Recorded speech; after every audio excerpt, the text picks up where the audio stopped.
We are back here on the Chip Shot Football Podcast to talk about the game we saw last night between two of the better looking rookies. And I don't think that's an overstatement. Obviously, not for Jayden Daniels, but I think I've seen enough from his fellow rookie draft classmate in Michael Penix. Last night we saw another rookie battle between Jayden Daniels and a fellow rookie. I think Jayden Daniels, if I'm not mistaken, is the only rookie to face off against each other. I know, or actually no, Caleb played against Drake May, but I definitely am sure that Jayden Daniels is the only one that is 2-0, and he went 2-0 against his fellow quarterbacks from his draft class last night, like I said, playing against Michael Penix after the Falcons decided to make that move from Kirk Cousins over to Michael Penix. Jayden Daniels bested the Falcons last night, and his play specifically led to Washington to an awesome, pretty remarkable 30-24 victory in overtime, which not only was impressive but also allowed the Commanders to clinch a spot in this year's playoffs. This was Washington's fourth win in a row that brought them to an 11-5 record, which is the first time the Commanders have reached 11 wins since 1991.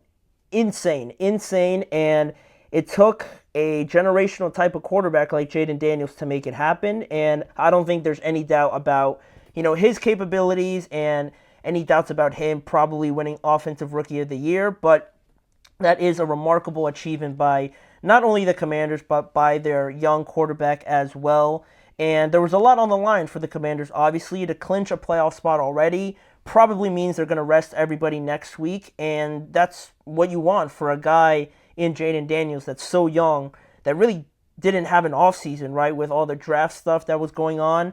To get him at least a week here where he could take a break and kind of let off a little bit, physically at least, I think that's huge for him and the Commanders as well, considering that they're going to be playing one of the better teams you'd imagine in the first round. So that's obviously huge for the Washington Commanders, but this was a game of high stakes for not only the Commanders but also the Atlanta Falcons, because a win would have kept them in control of their future going forward. But now, because they did lose this game, and heading into next week, they still need to win. But not only do they need to win now, they also need to wait for the Buccaneers to hopefully, in their case, lose against the New Orleans Saints. Whereas if they would have won last night and would have won next week, that's all they would have needed for them to make the playoffs and win the division. But because now they're one game behind of the Buccaneers, that is not possible. So the Buccaneers hold all of their, cards in their own hands, because all the Bucs need to do is win. The Falcons would be out of the playoffs and they would win the division as well. So a lot riding on next week in particular, but this was definitely a missed opportunity for the Falcons, considering, how the game went and because of how well their rookie quarterback played, right? There's a lot of things that they could have improved on, obviously, but I think Michael Penix, again showed. It's hard to say that he showed that he was well worth, that first overall pick, because it's only been 2 games. I don't want to, overblow it, but I mean, considering how he played in the first game, pretty conservative. You didn't really need much against the Giants, but in this game, I thought he made a lot of great throws. He was very poised, and he seemed to make all the right decisions when it really mattered, including that throw at the end of the game to tie it and everything like that to Kyle Pitts. That was very impressive, but not impressive enough to overcome Jayden Daniels, who, in his own right played, I would even say, very much in front or ahead of his own standards that you'd expect from him. And this is what I mean by that. Jayden Daniels not only had 227 yards passing, he had 3 passing touchdowns, and he also had a season-high 127 rushing yards and a game-winning touchdown to Zach Ertz in overtime as well, after trailing 17-7 at halftime. Also, the Commanders kept shooting themselves in the foot by having 13 penalties in this game as well. So to overcome all of that, I would say that's more impressive than maybe some people would say than more worrying about the Falcons. I think that's more impressive for the Commanders and Jayden Daniels to overcome that as well. But also, Michael Penix had 223 yards a touchdown. And like I said, that touchdown at the end to Kyle Pitts was as important of a throw that there was in this game overall. So to see him, kind of flourish in those gotta have it moments, it definitely makes it more encouraging. That decision, right? Taking everything into account with Kirk and how he's played, the money that obviously looks a bit sketchy now, a bit suspect, I should say, going to Kirk Cousins, and now that he's on the bench, this was a decision that ultimately is looking like did pay off for the Falcons. So at least that's great. But there's still a long way to go with Michael Penix. He has a lot still to improve, and that's definitely exciting for the Falcons. But not only did he play well, Drake London had some nice contributions as well. He was connecting well with Michael Penix. Drake London finished with 7 receptions, 106 yards.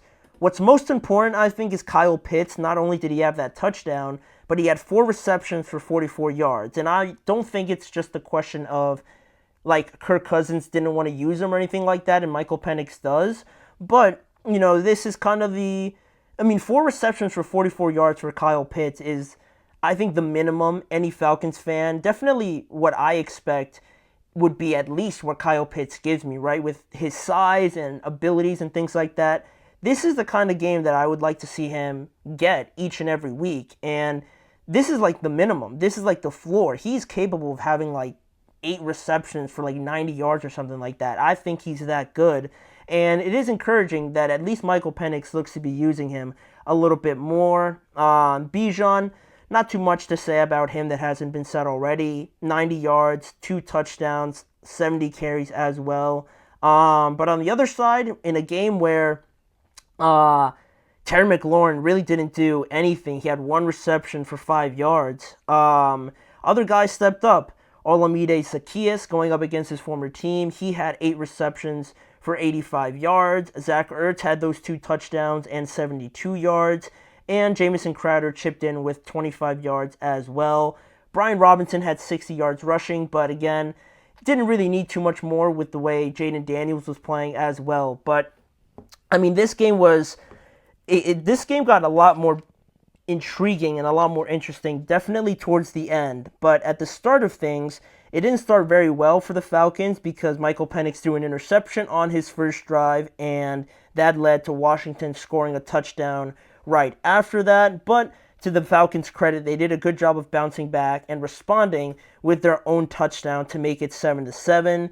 And then after a couple of punts in the game, it was Atlanta's defense that stepped up, and they intercepted Jayden Daniels to start the second quarter, which led to Bijan's second touchdown in the game. And then Atlanta added another field goal before halftime, and they went into halftime, like I said, winning 17-7. But when things started to get a little bit interesting was in the second half when Washington received the ball to start the second half, and they scored a touchdown, cutting that lead to only 3 points for the Falcons. And then after the Falcons punted, the Commanders got back on them, and they scored another touchdown. And now the momentum is in the Commanders' hands right now. After 2 straight touchdowns, they're leading 21-17, and even extended it to 27-17 with 4 minutes and 30 seconds left, and Atlanta had the ball back.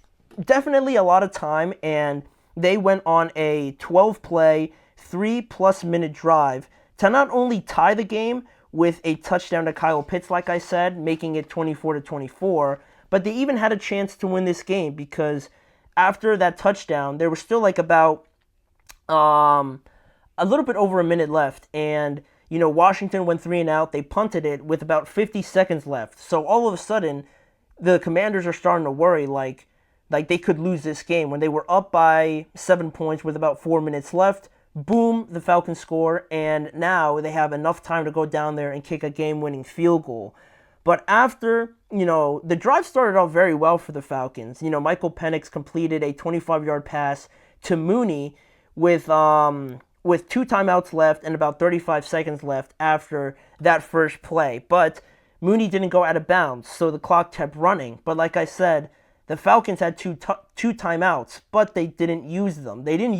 And the time just kept running and running and running until they finally ran another play, and it was an incomplete pass. and it obviously stopped the time, but there were 16 seconds left now. So you're holding on to these 2 timeouts, and you just let a lot of time run off the clock for whatever reason, and they kind of played themselves out of an easy field goal attempt, because the only other time they gained yards on that drive, other than that 25-yard completion, was a neutral zone infraction by the Commanders, which only made it a 56-yard field goal attempt, which obviously, if you were watching the game, the Falcons didn't hit it. It was short by about, like, oddly enough, probably like 5 to like 10 yards or something like that, and that was a missed opportunity. So the game goes into overtime, and of course, like these things go, you miss an opportunity like that, usually it winds up with you losing the game, and that's exactly what happened, because the Commanders got the ball first, and Jayden Daniels and the offense went down there to score a touchdown on the only drive in overtime, and the Commanders won the game in the end. But a lot will be said about the timeouts, and I think it should, because that's something that we saw famously with Matt Eberflus and the Chicago Bears, and I don't think it's as bad as that. I think the Chicago Bears one was really just like hard to watch. This one was just a little it was just confusing, like why, for whatever reason, Raheem Morris was holding on to both timeouts. I would understand it if you had maybe one, and Darnell Mooney didn't run out of bounds, but the fact that you had 2 and you ended the game still with 1 timeout in your hand, that looks bad. And they didn't even use their last timeout, like I said, and it just looks bad. It just looks bad management in a game when you have a rookie quarterback playing, right? The inexperience in him as well. You rely on the coaches, on the management of the game to kind of bail you out there and help the player out when he needs it. And I think the Falcons just missed an opportunity there to do it. And now, things are looking a bit gray for them going forward. And, I mean, you could also look at it in a more positive light, I guess, because after they completed that pass to Darnell Mooney, they threw 3 more passes and they were all incomplete. So you could think maybe if they completed one of them, they would have been in field goal range, obviously, and they probably would have made the kick. But it really just has to be better managed in the end, because you never know what could happen. You could have 3 incompletions, right? Like ended up happening. So it was a moment where it didn't solely affect them losing the game, but it is definitely a point where a lot of people are going to go back to. And with that in mind, I mean, I don't want to kind of put it out there that like Raheem Morris should be fired or anything like that for something like that, but I think going into this game with the collapse a little bit of the Atlanta Falcons, which I think is on the coaching and Kirk Cousins as well, there was already a good amount of negativity, I think, swirling around the Falcons and the coaching and things like that. There was already plenty of that, and now after you see a moment like this, it definitely adds a bit more attention to it. But I don't think Raheem Morris should be fired or anything like that for missing the playoffs. But even though I don't think it should happen, I would understand why the Falcons could come to a decision like that, especially because they were in a good spot, leading the division, and then you get a game like this where you really could have won to confirm, you probably make the playoff because they play the Panthers next week. I could see it happening. It wouldn't surprise me, but I don't think it should. I think Raheem Morris and the Falcons would really benefit more together going forward. Even though it would be very sour for them to miss the playoffs, I don't think it should just be, just on Raheem Morris. Like, he cost them the season. I think Kirk, as much as Raheem Morris, has to do with that. But the fact that, you look at Michael Penix now, and we talked about the decision that was made at the beginning of this segment to kind of bring him in and draft him in a spot where a lot of people were confused by it, including myself. That's a home run hit, potentially. It has the potential to be that. And Raheem Morris and this group made that decision. So I think that has at least bought him some time, at least another season to kind of right this ship. Because there are good things about this team. It would just be unfortunate for them to miss this year, but it's not like they're going to go away anytime soon. They got a lot of good players, and this loss hurts. I mean, of course they could still make it, if things go their way next week, but a very rough game last night for the Falcons. But The Commanders clinched a playoff berth, like I said, but that they were not the only team to do that over the weekend. We're going to talk about the Eagles, the Bills, and the Chargers doing the same thing as well. But in the Eagles and Bills case, they secured the number 2 seeds in the playoffs, not just a playoff berth. So we're going to go into each of those games and just talk about it a little bit and what we took away from them. That is coming up in just a few seconds. Looking for